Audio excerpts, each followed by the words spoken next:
नांदेड जिल्ह्यातील मुखेड तालुक्यातील 5 ते 6 गावाला पुराच्या पाण्याने वेढा घातल्याचे चित्र आज दिवसभर पाहायला मिळालं।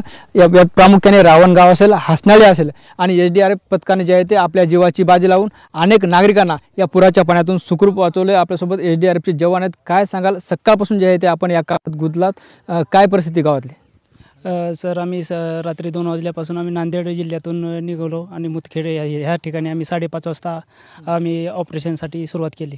ऑपरेशन सुरुवात करत असताना इथले आम्ही एक स्थानिक लोकांची मदत घेऊन तिथे 2 जेंट्स आणि 2 लेडीज त्यांना आम्ही प्रथम सुखरूप रेस्क्यू करून बाहेर काढले। त्यानंतर आम्ही गावात गेलो, रांजण गावात गेलो।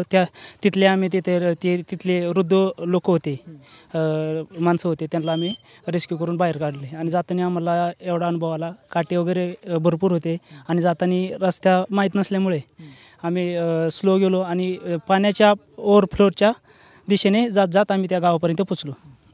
हे सगळं बचाव कार्य करताना काय अडचणी आल्या, लोकांच्या काय भावना होत्या? सगळं लोकांच्या खूप म्हणजे चांगल्या भावना मिळाल्या की आम्हाला ऐन टायमावर म्हणजे सहकार्य मिळालं आणि आम्हाला जाण्यासाठी खूप त्रास झाला। पहिल्यामध्ये काही झाडांवरून असे साप पण बाजूला गेले आमच्या बोटीच्या आजूबाजू।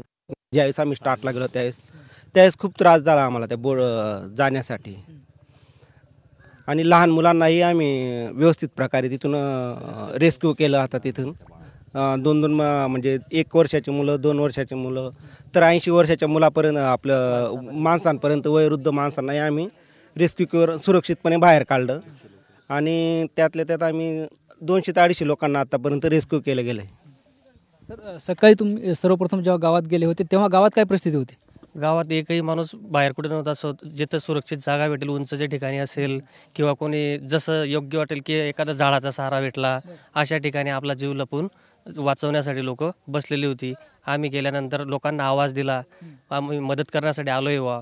मग प्रत्येकजण आम्हाला घ्या असं चढाओढ चढायला लागली। प्रथम आम्ही महिला व लहान मुलांना रेस्क्यू केलं, प्राधान्य दिलं आणि लहान बाळांना आणि महिलांना पहिले आम्ही रेस्क्यू करून आपल्या सुरक्षित स्थळी सोडलं। म्हणजे तुम्ही जेव्हा गावात गेले तेव्हा सगळ्या घरांना पाणी होतं? सगळ्या घरांना पाणी होतं, फक्त एकच जो मातीचा वाडा म्हणून आहे पाटलांचा, ती जागा थोडी उंचावर होती, त्यामुळे तिथं सगळेजण येऊन, गावातले सगळेजण एकत्र येऊन त्याच ठिकाणी थांबलेले होते।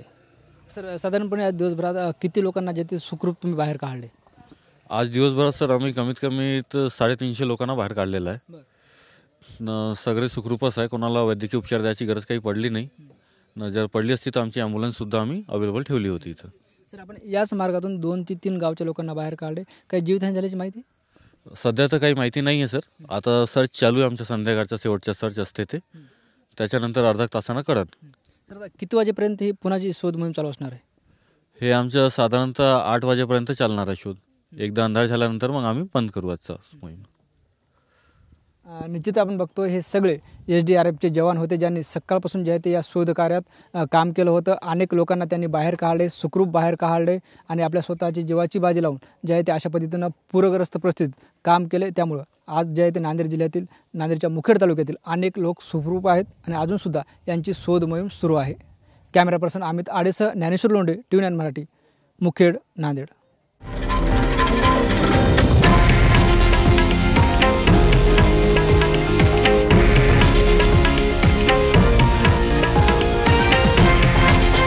हे आहे देशातील नंबर 1 न्यूज नेटवर्क आणि आपण पाहत आहात TV9 मराठी, एकमेव।